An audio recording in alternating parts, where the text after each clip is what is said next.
1 kilo beef കഴുകി വൃത്തിയാക്കി എടുത്തിട്ടുണ്ട്. നാടൻ രീതിയിൽ തന്നെ തയ്യാറാക്കാം. ഒരടുപ്പിൽ ചോറ് വേവുന്നു. പിന്നെ കുറച്ച് വെള്ളം ചൂടാക്കാൻ വെച്ചു. ഒരടുപ്പിൽ ബീഫ് കറി സെറ്റാക്കാം. കൊച്ചുള്ളി വഴറ്റി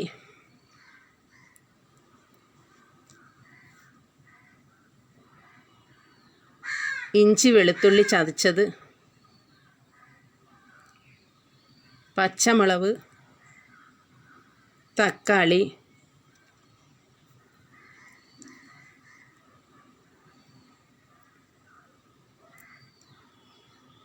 ഒന്ന് വഴന്നു വരുമ്പോൾ ബീഫ് ചേർത്ത് നന്നായി ഇളക്കി അടച്ചു വെച്ച് വേവിക്കണം.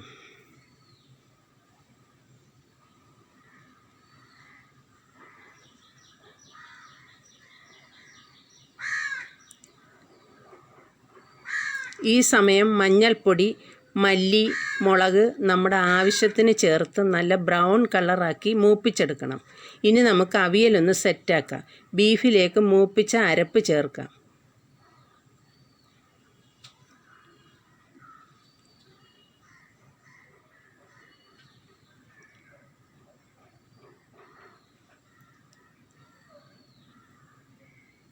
ഒന്ന് ഇളക്കി ബീഫ് വേവുന്നതിന് ആവശ്യത്തിന് വെള്ളവും ഉപ്പും ചേർത്ത് അടച്ചു വെച്ച് വേവിക്കണം.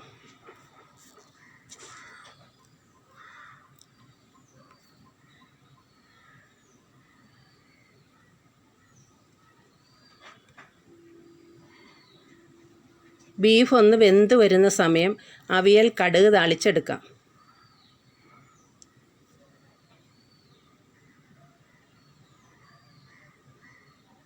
കുറച്ച് കടുക് താളിച്ചതിൽ ഒരു പിഞ്ച് മുളക് പൊടി ചേർത്ത് മോര് തയ്യാറാക്കിയെടുക്കണം.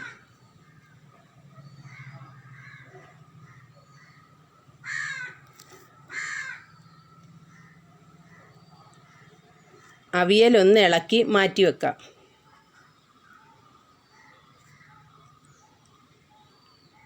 ചോറ് റെഡിയായിട്ടുണ്ട്. ബീഫ് ഒന്ന് കുറുകി വരുമ്പോൾ കുരുമുളക്, ഗരം മസാല ചേർത്ത് ഇനി കടുക് താളിച്ച് സെറ്റാക്കാം.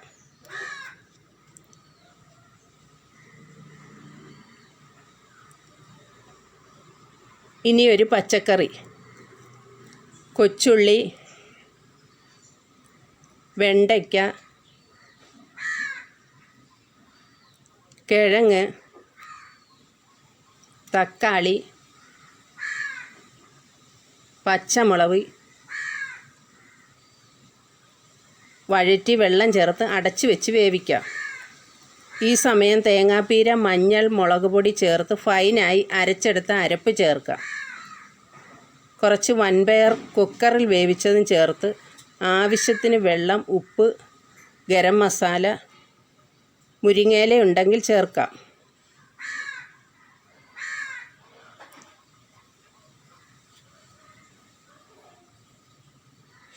കടുക് താളിച്ചത് കൂടി ചേർക്കാം.